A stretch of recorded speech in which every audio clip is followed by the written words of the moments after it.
สวัสดีทุกคนข่าวฮอตออนไลน์มื้อนี้บอลลาสิมานำเสนอข่าวแจ้งการชดเชยค่าที่ดินผู้ที่ถูกผลกระทบจากโครงการทางด่วนเวียงจันทน์หมายเลขหนึ่งซึ่งสิมีรายชื่อแด่ๆไปครับชมพร้อมกันเลย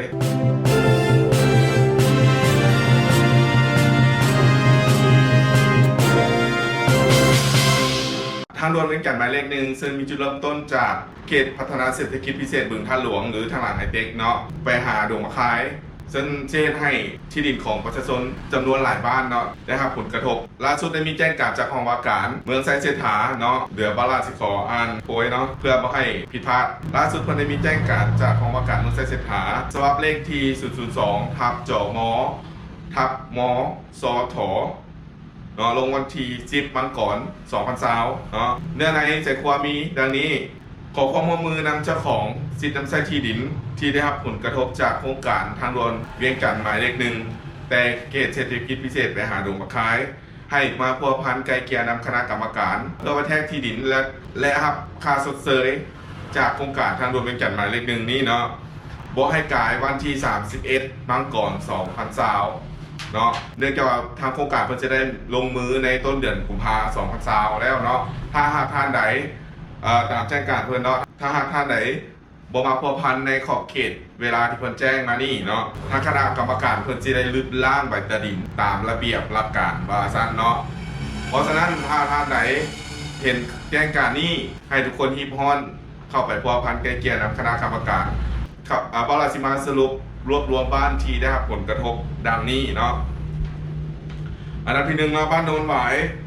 มีที่ดินอยู่2ตอนเนาะบ้านคำสวัสดิ์2ตอนบ้านโนนข้อ4ตอนบ้านหัวขวา6ตอนบ้านโนนสว่าง11ตอนบ้านเบงเจริญ10ตอนเนาะบ้านบางทราย16ตอนบ้านพลพะเนา2ตอนบ้านหนองเนียง11ตอนเนาะบ้านห้องสุภาพ7ตอนเนาะบ้านโชคใหญ่6ตอนรวมทั้งหมด91ตอนเนาะบลาเชในนั้นเนาะมันจะมีรายชื่อเนาะตารางก็จะมีรายชื่อผู้ที่มีสิทธิ์นำใช้ที่ดินนะผู้รายชื่อผู้สิทธิ์นำใช้ที่ดินตอน91ตอน9เนาะจึงบลาชีสไลด์ให้ทุกคนเบิ่ง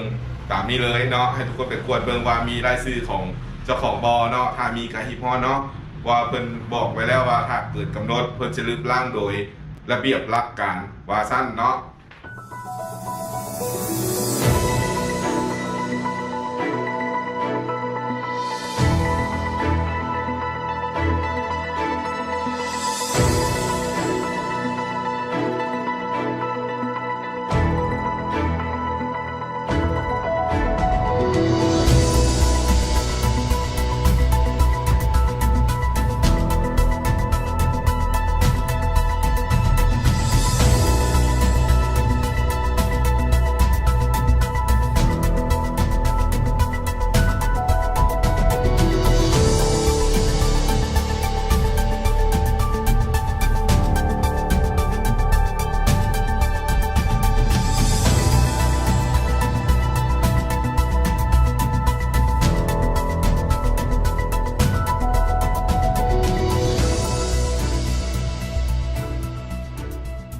ติดตามการรายงานข่าวแบบนี้กับเปาล่าเนาะโดยการกด subscribe หรือกดติดตาม